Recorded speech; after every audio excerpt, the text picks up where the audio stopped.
Malugod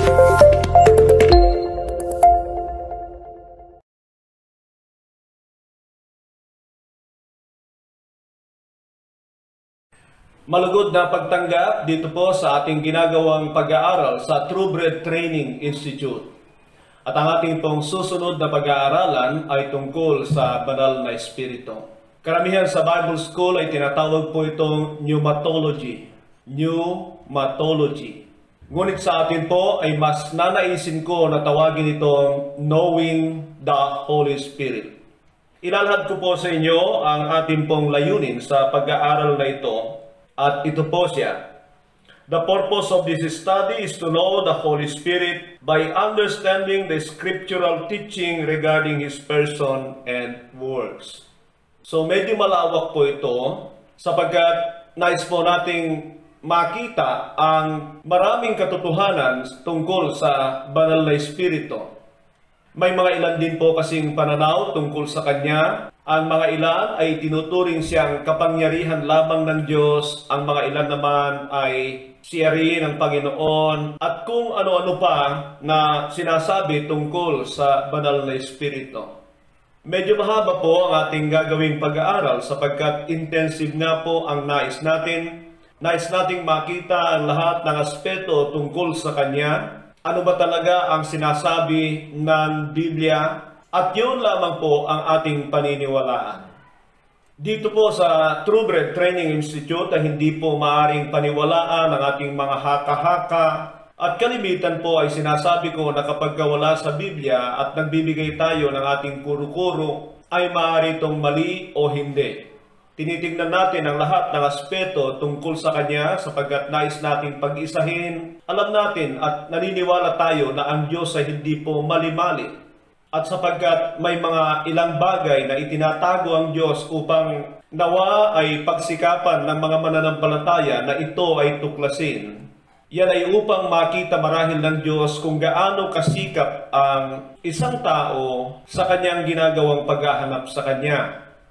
Sabi ko, dahil intensive po tayo, ay titingnan natin ang lahat ng aspeto ng sinasabi ng Biblia. Dito lamang po tayo mananangan at kung meron man tayong sasabihin na wala sa banal na kasulatan, ay maaring tama at hindi. Subalit alam din naman po natin na ang Diyos ay walang hanggan, meaning sa wikang Ingles ay infinite God, walang hangganan ang mga bagay tungkol sa Kanya. Na sa ating pananahan bilang mga mortal na tao sa mundong ito sa ngayon, ay baka nga po kakapusin tayo sa pangunawa tungkol sa Kanya. Gayunpaman ay hindi natin gagamitin ang ating sariling kuro-kuro o haka-haka tungkol sa Diyos. Kaya't kung ano lamang ang sinasabi ng banal na kasulatan ay doon lamang po tayo nakabase. Marahil sa ilang panahon na kasama niyo ako sa mga pag-aaral ay alam ninyo o nakita ninyo na hindi ako basta-basta naniniwala sa anumang sinasabi ng tao katulad ng ating mga kinagisnan sa nakaraan. Tapos na po ako sa mga panahong ganon. Kailangan ay makita natin kung ano ang sinasabi ng Biblia, ito ang ating panghahawakan at pinapaniwalaan ko rin naman na bago man lamang dumating ang Panginoon sa Kanyang muling pagbabalik, ay nais po talaga ng Diyos na makilala siya. Kung paano ay marami siyang kapahayagan sa panahon ng mga naunang apostol. So yan po ang ating layunin. Unawain siya base sa sinasabi ng Biblia. Ang ilan sa mga objectives natin, hangad natin sa mga alagad na katulad ninyo, ay makilala ang banal na espiritu upang sa gayon ay maibigay natin ang nararapat para sa Kanya. Ayaw natin ng sobra na parangal kung hindi kinakailangan. Ayaw din naman natin ng kulang sapagkat yan ay nagpapakita lamang na mali po ang ating pagkakilala sa Kanya kapag lumabis o kinapos ang ating ibinibigay na nararapat sa Kanya. So basahin ko po sa Ingles ang number 1. The disciples will know and be able to give what is due to the Holy Spirit. Ang ating pangalawa, the disciples will be brought into a close, intimate, personal relationship with the Holy Spirit. So katulad po sa ating Panginoong Kristo, hanggat hindi natin siya nakikilala ng lubos o mas malalim, ay siguradong mababaw lamang din po ang ating relasyon sa Kanya. Alam ko naman na meron na tayong mga ilang paniniwala tungkol sa banal na Espiritu, pero malamang ay katulad ko rin na sa napakatagal na panahon ay hindi lubos-lubos dahilan upang maaari tayong matangay ng pandaraya. We can never have an intimate relationship with the Holy Spirit unless we know Him well. Just like the Lord Jesus Christ. Tandaan natin ang isang katotohanan sa Biblia na kapag binabanggit ang knowing dito ay hindi po yung mababaw na pagkakilala. Ang nais ng Diyos na pagkakilala ay naihahambing po sa relasyon ng mag-asawa. Kung titingnan po ninyo sa Genesis 5 kabanata ay makikita nyo, lalo na sa King James na ang ginagamit, pagka may pagsisiping po ang mag-asawa ay yung salitang knew. Nakilala ni Adan ang kanyang asawa. And Adam knew his wife again, and she conceived. O kaya ay kung titignan po ninyo sa Mateo 1:25, sa King James din po ay makikita nyo na ginamit din po yung salitang knew na ang tinutukoy ay noong sinipingan ni Jose si Maria pagkatapos na ipanganak ang ating Panginoon Kristo. Ang pangatlo nating layunin para sa mga alagad is that the life of the disciple will be established in the truth about the Holy Spirit so they can contend for the faith and be useful for God through the gift and His guidance. Ibig pong sabihin nito na dahil napakarami pong mga mali-mali at magkakakontra na katuruan tungkol sa banal na Espiritu. Kitang-kita naman po natin yan sapagkat alam natin na marami po ay nagdidebate kaugnay sa Kanya sa maraming grupo o denominasyon, ay nangangahulugan po yan na may pagkakaiba-ibang pananaw ang mga mananampalataya tungkol sa Kanya. At upang tayo ay makapanindigan sa tama, ay kailangan nating malaman at malinaw na maunawaan ang mga bagay tungkol sa banal na Espiritu. Karagdagan pa na sinabi rito ay upang malaman din natin kung ito yung mga totoong kaloob ng banal na Espiritu, yung mga ginagamit po ng karamihan sa ngayon, at alam natin kung ano ang pangunguna, guidance ng Holy Spirit sa buhay ng isang tao. Ang pang-apat, the disciple will have an understanding of the Holy Spirit and increases his or her appreciation for Him. Alam natin na galit ang Diyos sa hindi marunong magpasalamat o kumilala sa kabutihan niya. Ganon din po ang Panginoon Kristo at siyempre ang banal na Espiritu ay siguradong ganon din po. Medyo mahaba-haba po yung ating outline dito. I have 21 subtitles to discuss to you. At titignan ko po kung yung ibinigay sa akin na panahon para maipresent ito sa inyo sa semester na ito ay sapat. Kung hindi po ay hanggang doon lamang ako sa panahon na ipinagkaloob sa akin. Gayunpaman, kung konti na lang din naman ang maiiwan, ay ididiretso ko na po ito. Upang sa ganon ay matapos na natin. Ulitin ko po na ang ating pag-aaral ay punong-puno po ng mga talata sapagkat ayaw nating maghaka-haka tungkol sa ating mga pinag-aaralan. We want everything to be presented through the verses of the Bible. That will help us, of course, to demolish every arguments regarding this discourse about the Holy Spirit.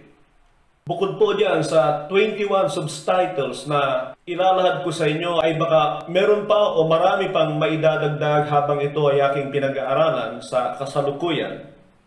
Basahin ko lamang po ang aking introduction. Study of God or doctrines would be incomplete without the study of the Holy Spirit. Certainly, there is a great deal of controversy over this doctrine today. And that is done only not of those who are against the truth, but mostly of the professing proponents of the truth. Yung po mga nag-aakala na sila ay nasa katotohanan. Yan po ang aking ibig sabihin na proponents, na kalaunan ay sila po ang sumisira sa katotohanan. Alam naman natin na dahil ito po ay isang bagay na napakahalaga sa paghahari ng Diyos sa mundong ito, ay nandyan ang Diablo upang magsugo ng kanyang mga lingkod kundi sirain ay upang pikehin ang bagay na ito. At nakikita natin, ang dami pong gusto na mga inaakala nating mga mananampalataya na tawagin silang anointed by the Holy Spirit. O kaya ay anointed with the Holy Spirit. Noon pong nauso ang pagtutumba-tumbahan ay marami po kapag pinatungan ng kamay ng mga nag-aakalang mga super anointed na ito ay nagtutumba-tumbahan na rin sila. Nagkaroon din po ng panahon na nauso yung laughing in the spirit. At alam natin na hindi po kakaunti ang gumawa nito. Salamat sapagkat sa ngayon ay mukhang nawawala na naman sila, pero ito ay nagpapakita lamang ng katotohanan na pagdating sa mga katuruan tungkol sa banal na espiritu ay marami pong nadadaya. Baka sa sinabi kong yan na maraming nagtutumba-tumbahan ay kasama rin tayo, kasama ka rin. At ngayon ay gusto mo nang magrarason kaagad sa akin dahil tinamaan ka sa aking sinabi. Pero sana po ay maging bukas na tayo sa panahong ito na kung wala din lang naman sa Biblia ay pagdudahan muna natin.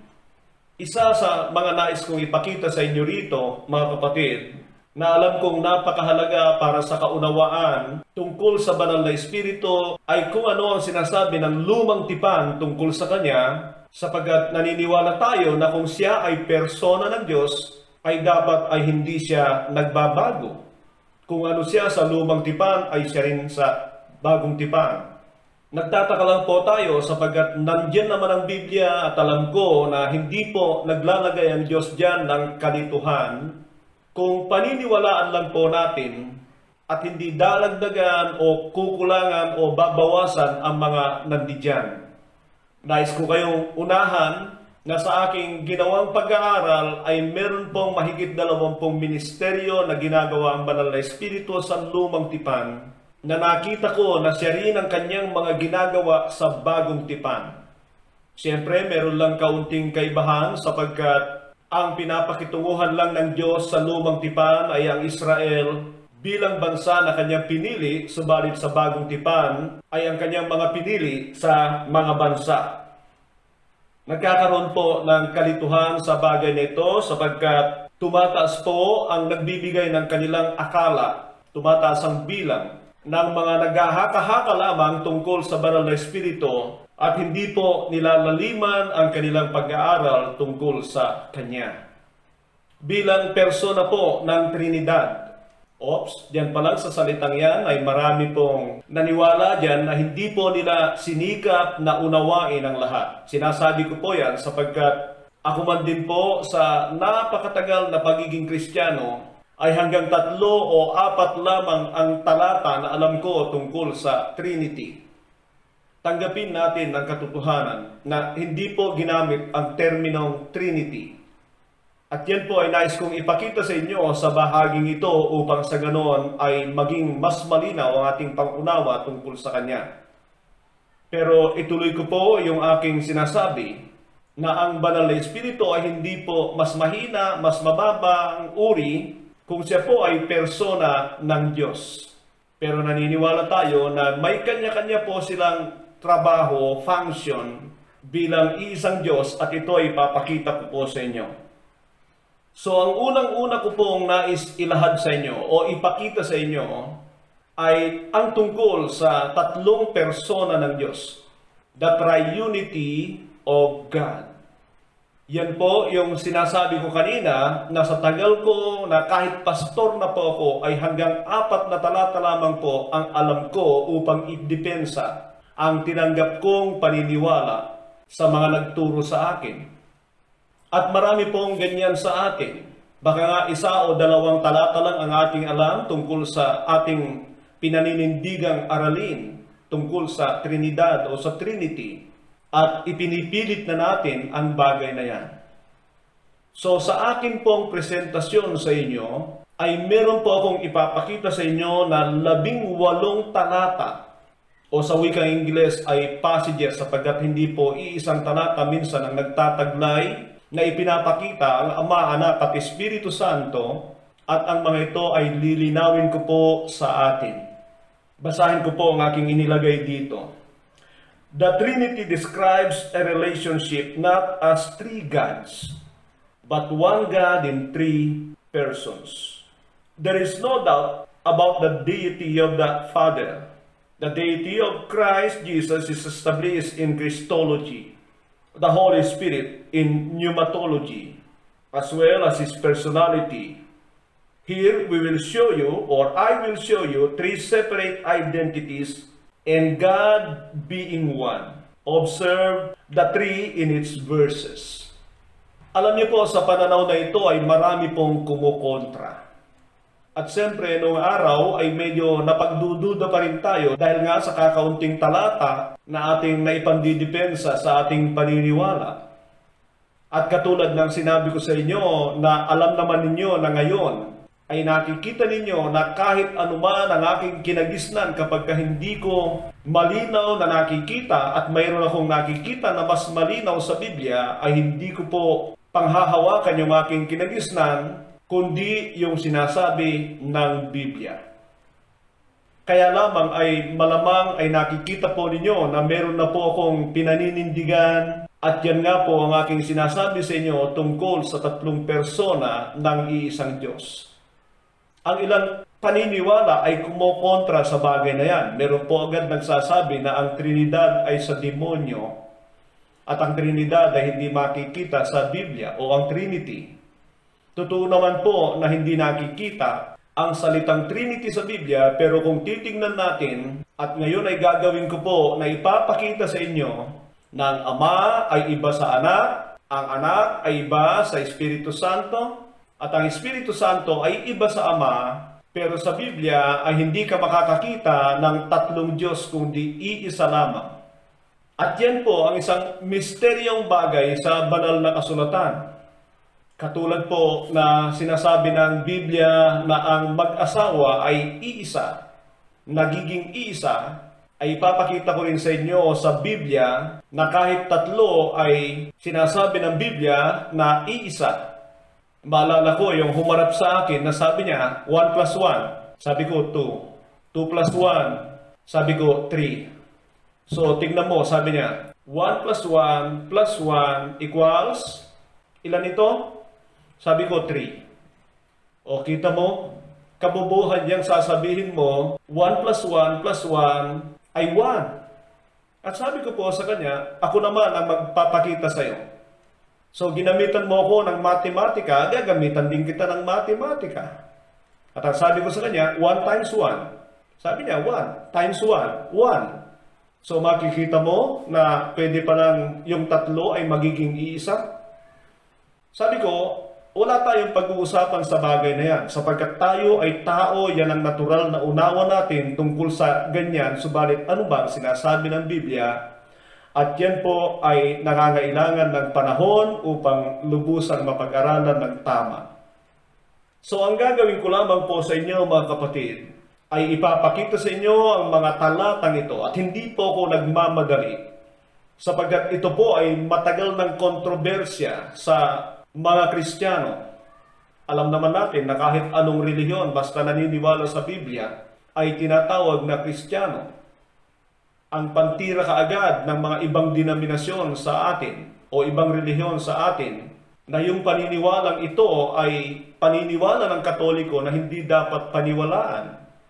Masasabi ko na tama ang sinabi mo na ito ay paniniwala ng Katoliko, pero hindi nangangahulugan na lahat ng pinapaniwalaan mo ay tama, katulad din naman nila na lahat ng pinapaniwalaan nila ay mali. Ang mahalaga ay makita po natin sa Biblia kung ano ba ang sinasabi ng Biblia tungkol sa triunity of God o tinatawag natin sa terminong Trinidad o Trinity. Punta po tayo sa unang talata at ito ay nasa 1 John 5:8. Halaw po ito sa King James Version Translation.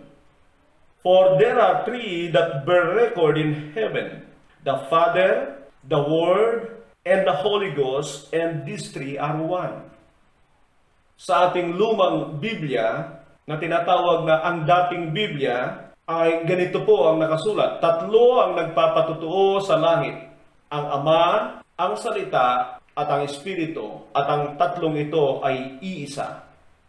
Meron pong mga ibang translation na ginagamit na minsan ay hindi po natin makita yung orihinal na kaisipan tungkol sa bagay na ito.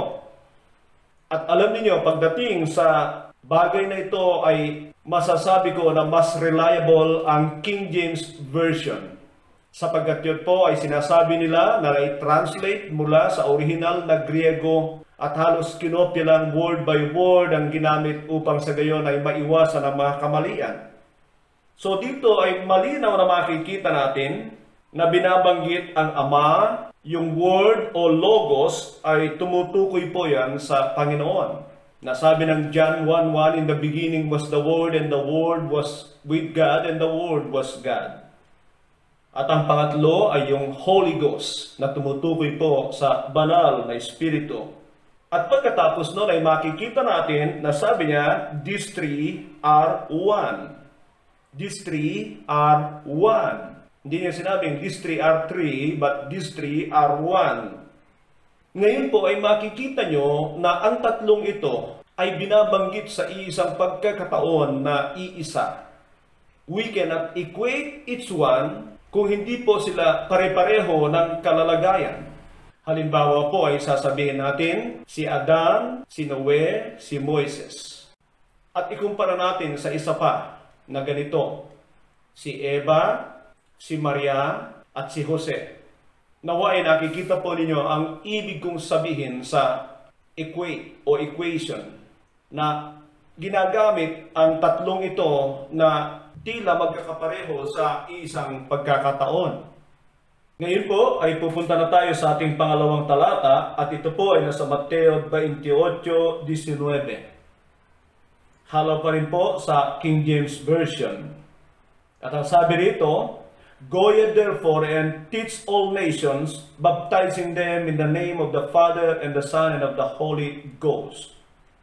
Dito naman po ay mapapansin natin na nandiyan ang Ama, Anak at Espiritu Santo na siyang itinuro ng Panginoon na gagamitin sa pagbabautismo sa mga Kristiyano.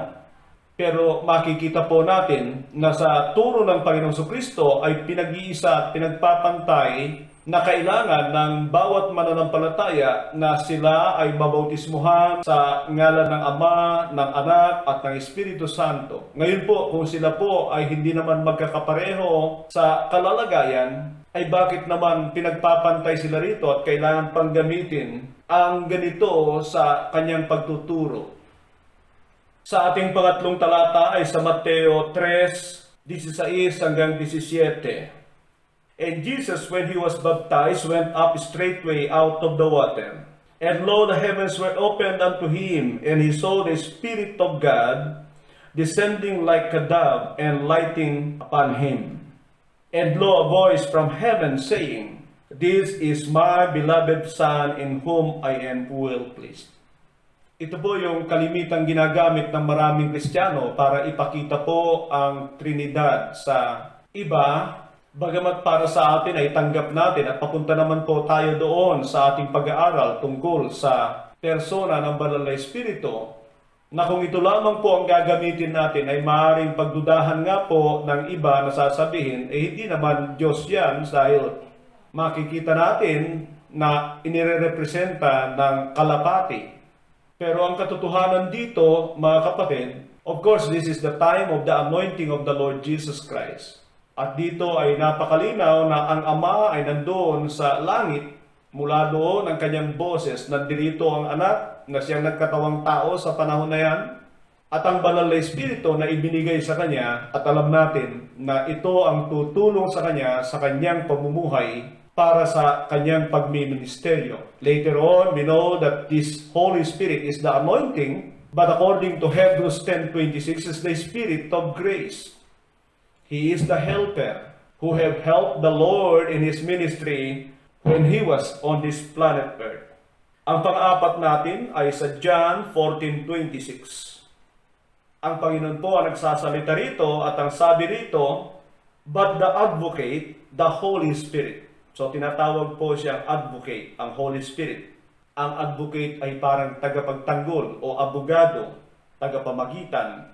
But the advocate, the Holy Spirit, whom the Father will send in my name, ang Panginoon po yan, will teach you all things At makikita natin ang isang ministeryo ng Banal na Espiritu na siyang magtuturo sa lahat ng bagay at magpapaalala sa kanila, sa mga alagad po ito, sa mga itinuro ng Panginoon sa kanila.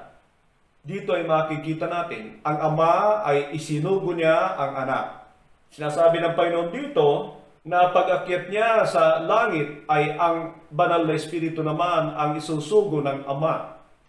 Pero kung papansinin ninyo sa chapter 16 ng Juan, na siyang babasahin natin malamang mamaya, ay makikita ninyo na maging ang Panginoon Jesucristo ay inaangkin niya na siyang magsusugo sa Banal na Espiritu.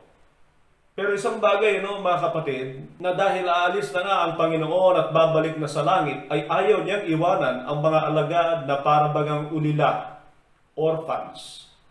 And they need a helper to help them in everything they do in the ministry. And that is the Holy Spirit. Panglima, sa Ephesians 2:18. Through Him, ang Panginoong Hesus po yan, ang tinutukoy diyan, by context ay titignan ninyo na siya po ang na mag-isa sa pamamagitan niya ay pinag-isa ng Ama ang mga Hudyo at mga Hentil. Yan po ang tinutukoy niya rito. Ulitin ko, for through Him, we both have access to the Father by one Spirit. Ang Spirit po dyan ay capital letter S. By the way, mga kapatid, every time na nakakakita kayo sa reliable translation ng Biblia na ginagamit ay capital letter S, ay tumutukoy po yan sa Espiritu ng Diyos. Minsan po ay hindi nilalagay yung holy, katulad po rito, na hindi ginamit ng Holy Son, yung Holy Spirit, yung salitang holy sa Spirit. Pero hindi nangangahulugan na hindi yan ang Banal na Espiritu, sapagkat base sa original na ginamit na translation ay tumutukoy po sa Holy Spirit, kaya capital ang ginamit diyan. Bigyan ko ng konting paliwanag ang konteksto nito. Sapagkat sabi niya, na sa pamamagitan ng Panginoon Jesucristo ay nagkaroon ng daan patungo sa Ama. At yan ay dahil sa kanyang banal na dugo.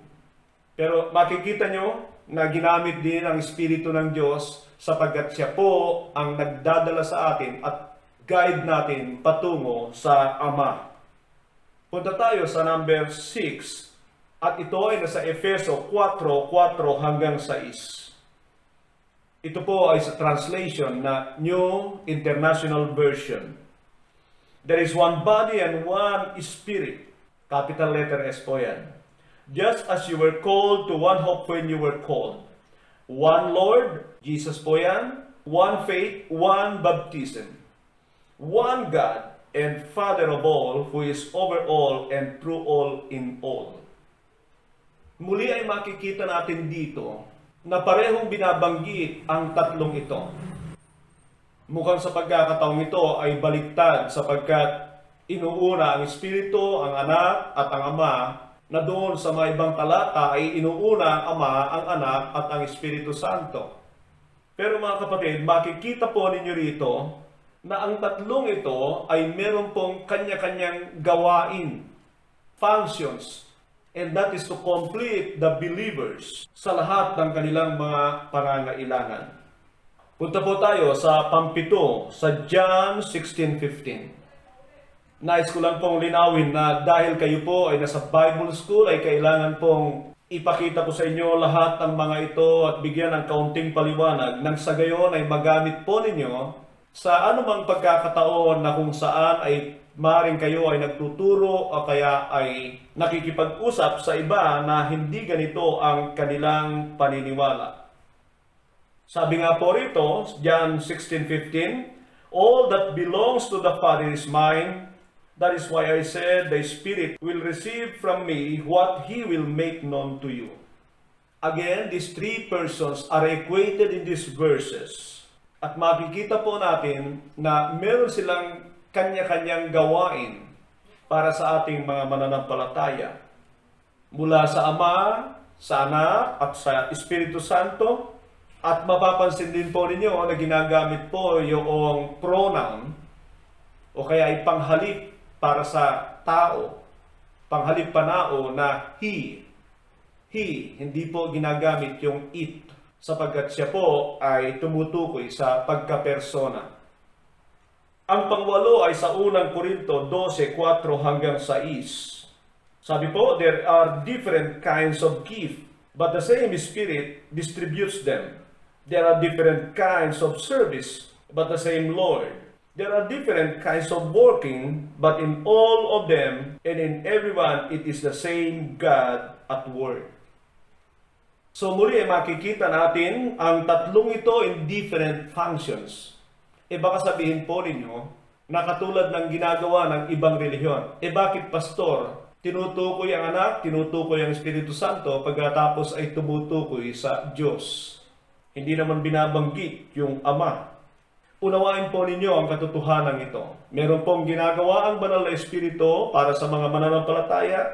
Meron din ginagawa o ginawa ang Panginoon para sa mga mananampalataya.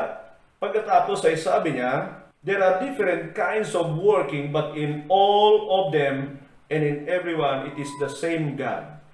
Tandaan po natin ang katotohanan ito, na dahil meron pong binabanggit na God, ay hindi na nga po Diyos ang anak, o kaya ay ang banal na Espiritu. Kailangan lang itong gamitan ng ganito in distinction to the Father, Son, and the Holy Spirit, or the Holy Spirit, the Son, and the Father. Para alam natin na hindi lang tumutukoy sa isang persona ang gumagawa sa buhay ng mga mananampalataya, kundi iisa po ang tatlong ito para sa layuning tulungan tayo para sa ating pagiging ganap at sa ikaliligtas. Sa pangsyam, John 16:7-10. But very truly I tell you, it is for your good that I am going away. Unless I go away, the advocate will not come to you. But if I go, I will send him to you. When he comes, he will prove the world to be in the wrong about sin and righteousness and judgment. About sin, because people do not believe me. About righteousness, because I am going to the Father, where you can see me no longer. Dito noon po ay ang anak ang nagsasalita, binabanggit niya ang isusugo ng Ama at isusugo niya na banal na Espiritu na siyang tagapamagitan, at muli ay binabanggit din niya ang Ama. Ngayon po, kung sa kabuuan ng Biblia ay binabanggit ang tatlong ito at sa lahat ng pagkakataon ay hindi po Ama ang binabanggit kundi God, at never na binabanggit ang Holy Spirit as God, o never inirepresent o pinepresent ng Biblia na Diyos ang anak at ang banal na Espiritu, ay sigurado nga na ang Ama lang ang Diyos. Pero hindi po ganun.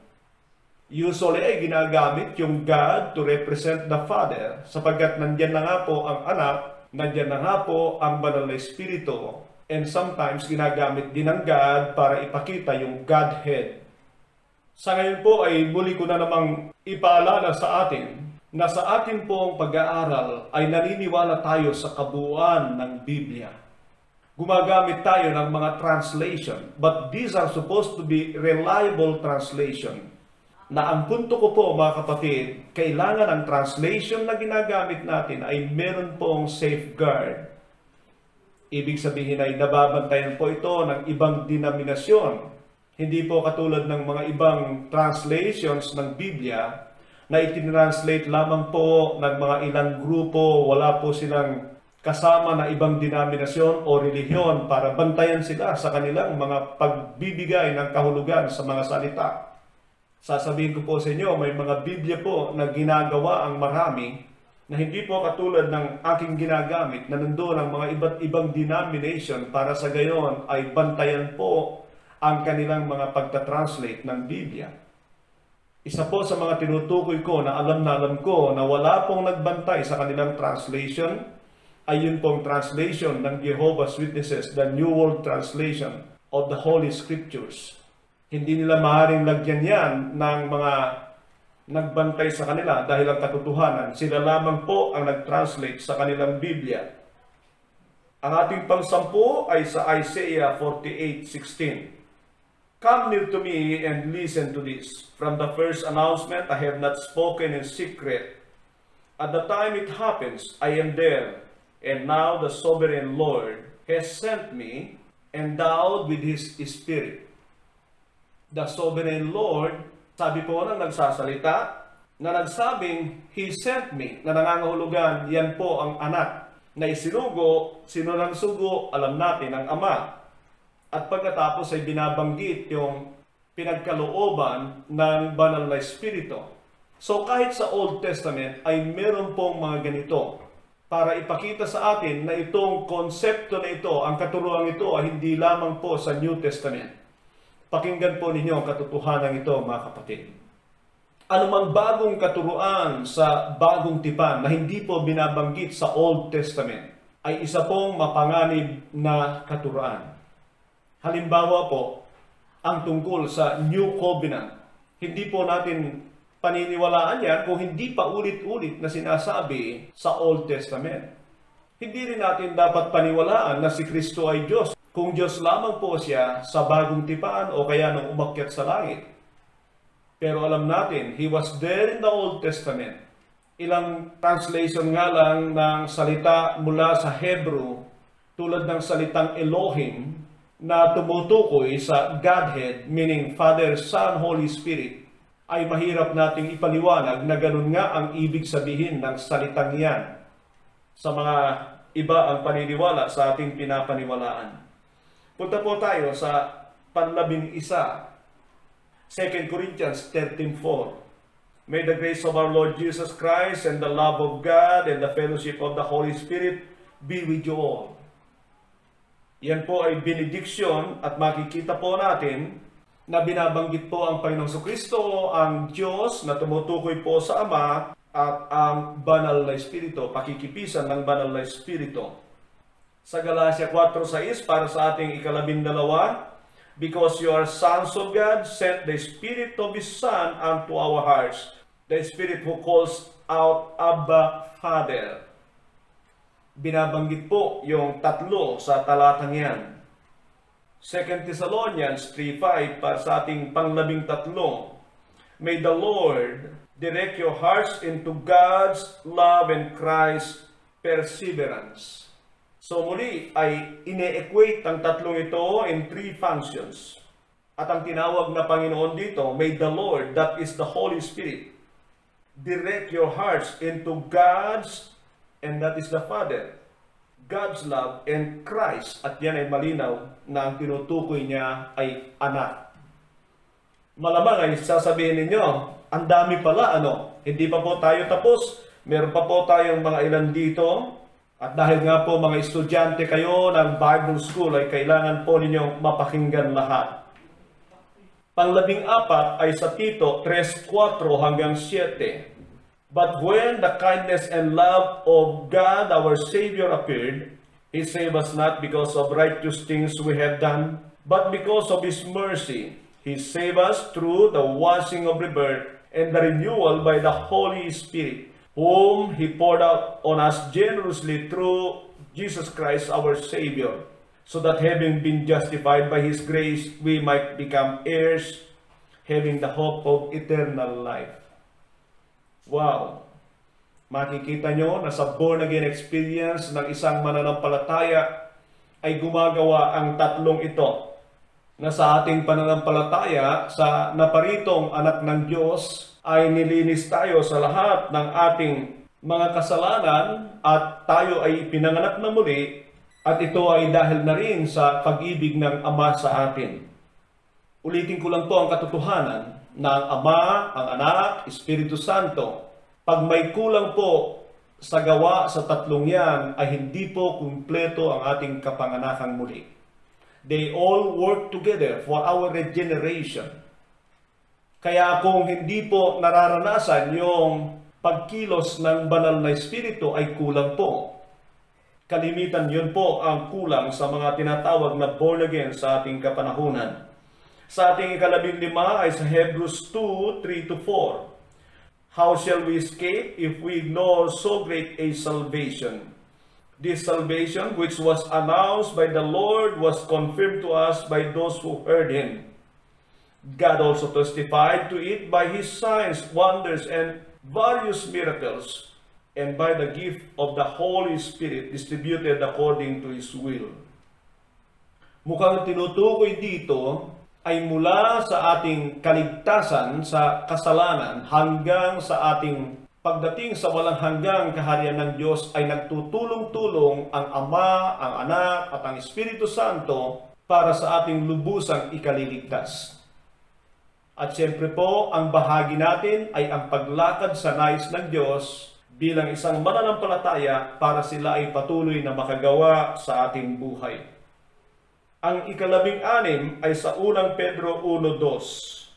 Who have been chosen according to the foreknowledge of God the Father, through the sanctifying work of the Spirit, to be obedient to Jesus Christ and sprinkled with His blood.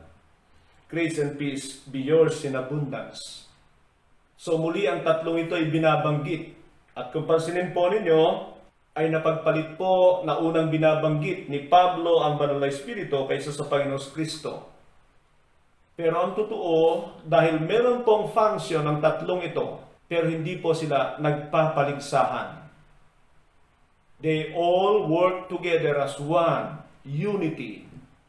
And again, ang trabaho nila rito ay para tulungan ang bawat mananampalataya. At para sa ating ikalabimpito ay Roma 8:9. You, however, are not in the realm of the flesh, but are in the realm of the Spirit. If indeed the Spirit of God lives in you, and if anyone does not have the Spirit of Christ, they do not belong to Christ. Muli ay binabanggit ang tatlong ito at ang ipinapakita sa atin dito, they own one another. Na nangangahulugan po ito ng pagkakaisa ng Ama at ng Anak at ng Espiritu Santo. Again, from this verse, 3 persons revealed. Punta po ako sa ating panghuli sa Deuteronomy 6:4. At ang sabi niya, Hear, O Israel, the Lord our God, the Lord is one. Love the Lord your God with all your heart, with all your soul, and with all your strength. Binasa ko po yan para makita nyo that I am not presenting three gods. I am only presenting one God, and usually ang presentation ng Biblia ay pinagpapantay-pantay ang tatlong ito, nilalagay sa isang kalalagayan na nagtutulong-tulong sila para sa ikauunlad at tulong ng mga mananampalataya. Hindi na po ako naglalagay ng mga talata na napakarami pa sa Biblia na ang mga tinutukoy ay dalawa lamang sa kanila. Sometimes it is the Father and the Son, sometimes it is the Father and the Holy Spirit, and sometimes it is the Son and the Holy Spirit. Ngayon po, kung ito ay isa o dalawang talata lamang sa Biblia, ay maaari po nating pagdudahan. Pero karapatan po natin yan, at karapatan po yan ng mga hindi naniniwala sa bagay na ito. Isa lamang po ang aking katanungan. Nagawa na ba nilang alamin ang lahat ng mga talatang ito sa banal na kasulatan? At higit sa lahat ay pinapaniwalaan ba nila na ang Biblia ay hindi mali-mali? At huwag nating ipalagay dapat na ang Diyos ay katulad nating mga tao. So yan po ang aking unang presentation tungkol sa knowing the Holy Spirit. Na ipinakita ko sa inyo na siya ay kaisa ng Ama at ng Anak. These three are working together usually. Sa aking nakita sa Biblia, ay nandiyan silang tatlo para makumpleto ang ganap na ikaliligtas ng bawat mananampalataya. Nawa po ay pasalamatan natin ng Diyos sa bagay na ito. Pasalamatan natin ang Ama, ang Anak, at ang Espiritu Santo. God bless po. Ang biyaya ng Diyos ay sumasa atin. Magandang araw.